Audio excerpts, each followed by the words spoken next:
Selamat siang, perkenalkan nama lengkap saya Christoforus Reni Nelson, alamat Nusa Tenggara Timur, Manggarai Barat, kuliah di Universitas Sukro Aminoto Yogyakarta, angkatan 2021. Saya ingin mewawancarai narasumber sebelah saya. Sebelum saya masuk ke pertanyaan, saya mempersilakan waktu dan kesempatan kepada Bung untuk memperkenalkan diri. Ya, oke, terima kasih. Saudara sudah memilih saya sebagai narasumber untuk memulai percakapan pada siang hari ini. Assalamualaikum warahmatullahi wabarakatuh. Selamat siang.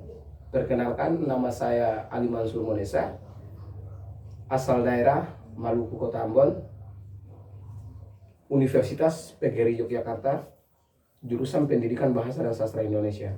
Ya, oke, saya kembalikan lagi kepada saudara. Ya, terima kasih Bung. Ya, langsung saja ke pertanyaan.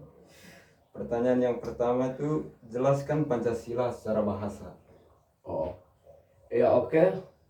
Jelaskan Pancasila secara bahasa. Maka secara bahasa ada dua kategori yang kemudian harus kita perhatikan, yaitu secara etimologi atau secara arti kata, dan kemudian secara terminologi atau secara definisi. Pancasila secara etimologi atau secara arti kata, panca yang berarti lima dan sila yang berarti sendi. Maka sudah pasti bahwa Pancasila adalah dasar atau lima kekuatan yang kemudian dikonsepkan para founder father kita pada waktu itu.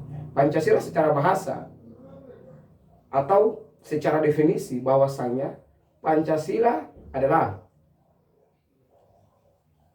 suatu kekuatan kebenaran yang kemudian bisa merangkul semua keinginan dan kebutuhan manusia, khususnya di negara NKRI Republik Indonesia. Makanya Pancasila secara definisi dibatasi pada wilayah untuk bagaimana mempersatukan seluruh bangsa Indonesia dari berbagai macam suku, ras, dan etnis yang ada. Kiranya seperti itu, secara etimologi maupun secara terminologi. Maka Pancasila lebih tepat disebut adalah falsafah bangsa. Saya kembalikan. Terima kasih Ganda. Ya, yang ke berikut, apa Pancasila menurut pandangan Bung? Ya, lagi dan lagi kalau bicara Pancasila menurut saya sebagai generasi NKRI, maka saya akan memulai bahwasanya Pancasila adalah dasar negara. Pancasila adalah falsafah bangsa. Karena cita-cita bangsa Indonesia sudah tertera di dalam 5 poin yang ada di dalam Pancasila itu. 5 sendi ini yang menjadi kekuatan besar, sehingga tugas setiap nahkoda di negeri ini untuk kemudian menjalankan tugas dan arah negara ini sesuai dengan tujuan daripada Pancasila. Karena Pancasila mengerangkul semua kemauan masyarakat Indonesia. Saya kembalikan. Ya. Yang berikut Kanda mengenai Pancasila, mengenal Pancasila. Sebutkan urutan sila-sila dalam Pancasila dari sila pertama sampai sila kelima. Ya, oke, kalau diminta sebut sila Pancasila ya saya rasa gimana ya, soalnya itu ya otomatis tahu lah. Yang pertama Pancasila, sila pertama, satu, ketuhanan yang Maha Esa, di mana ini merangkul semua etnis yang ada di Indonesia. Kedua, kemanusiaan yang adil dan beradab. Dia bicara persoalan bagaimana hubungan manusia dengan manusia. Kalau dalam Islam kita kenal dengan hablum minan nas. Dia bicara tentang spirit humanisme, spirit kemanusiaan. Yang ketiga, persatuan Indonesia. Otomatis Pancasila yang kemudian menjadi satu patokan dalam sila ketiga bahwasanya dalam suatu tatanan negara kita harus bersatu. Yang keempat, kerakyatan yang dipimpin oleh hikmah kebijaksanaan dalam permusyawaratan perwakilan.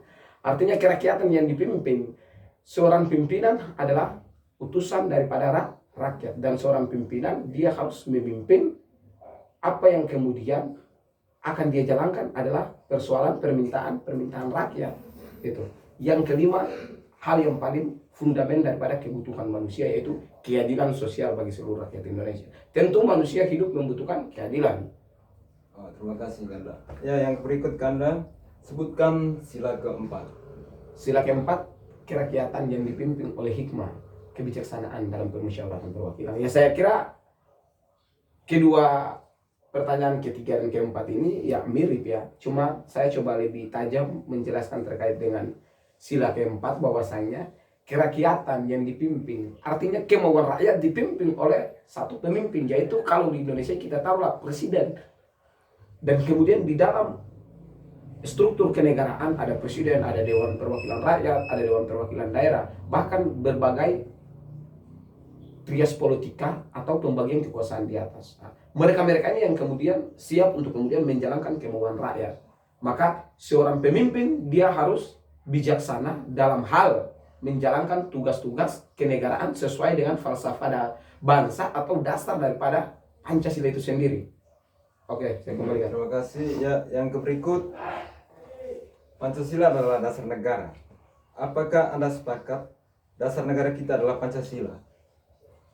Sepakat dan tidak sepakat, ya saya harus sepakat. Karena kelahiran saya sebagai generasi pun tidak dipertemukan dengan sejarah yang kemudian kalau kita tinjau ya secara edukasi di TV-TV maupun di media-media lain ya, otomatis Indonesia punya sejarah kelam yang cukup jahat gitu. Makanya kalau bicara sepakat Pancasila ya saya sebagai generasi mengapresiasi juga bahwasanya dia harus sebagai dasar negara, karena dengan adanya Pancasila kita semua bisa disatukan lewat tuanan pikiran-pikiran daripada founding father kita. Ya, terima kasih. Yang berikut, bagaimana pendapat Anda apabila Pancasila dasar negara kita diganti? Ya kalau berpendapat berarti saya berargumen. Kalau saya berargumen, otomatis ini dalam bentuk hipotesa gitu. Karena apa yang saya ungkapkan ini belum bisa dibenarkan juga. Tapi saya bisa berargumen karena itu bagian daripada hak asasi saya. Pancasila bisa diubah atau tidak? Saya rasa bisa dan tidaknya itu bisa kembali kepada konstitusi. Bisa dicek poin-poinnya, karena berbicara tentang perubahan di suatu negara, kemudian khususnya Indonesia yaitu negara yang dipayungi oleh negara hukum, maka sesuatu hal entah itu mau dirubah atau diberhentikan atau apapun dalam bentuk yang permasalahan problematika yang terjadi di negara ini harus berdasarkan hukum. Maka kalau Pancasila dirubah atau tidak, kita kembali untuk mengecek konstitusi. Kira-kira proseduralnya seperti apa, dia bisa dirubah atau tidak, itu dikembalikan pada konstitusi. Kira-kira begitu. Ya, terima kasih Bung. Ya, ini pertanyaan yang terakhir ini. Ini mengenai arti dan makna pada gambar burung Garuda Pancasila. Ini ada gambarnya kan? Ini dari ujung kepala sampai ekornya. Burung Garuda.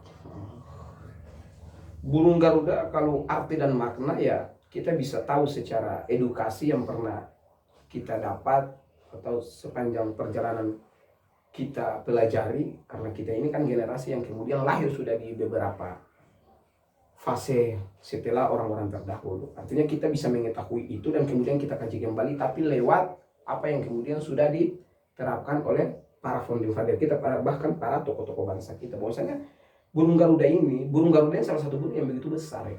Bisa kita analisa secara semiotika atau secara tanda bahwasanya lambang kebesaran burung Garuda ini melambangkan bahwasanya Indonesia ini adalah satu negara yang besar dari Sabang sampai Merauke. Ada beberapa provinsi yang ada di Indonesia.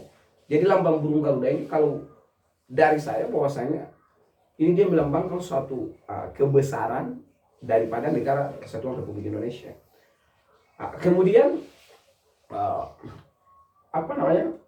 Kenapa burung Garuda itu dia dikasih warna emas? Karena memang itu menggambarkan kemegahan atau bicara persoalan sumber daya alam di negeri sendiri. Karena otomatis kita bisa lihat sendiri sebagai mahasiswa bahwasanya Indonesia ini banyak wilayah-wilayah yang kemudian memiliki emas dan lain-lain. Emas ini yang melambangkan kemegahan dan sumber daya alam, kekayaan alam kita. Nah itu. Kemudian ada beberapa sisip yang ada pada burung Garuda ini kalau dicek, ini dia koheren atau sama berhubungan dengan tahun di mana Indonesia itu dilahirkan dan disahkan sebagai negara Kesatuan Republik Indonesia, yaitu tahun kemerdekaan itu. Kira-kira seperti itu dari saya. Ya, terima kasih Bung atas waktu dan kesempatan. Ini sangat bermanfaat bagi saya mengenai apa itu Pancasila dan juga menambah pengetahuan saya tentang Pancasila. Terima kasih Kanda atas waktu dan kesempatannya. Saya ucapkan terima kasih.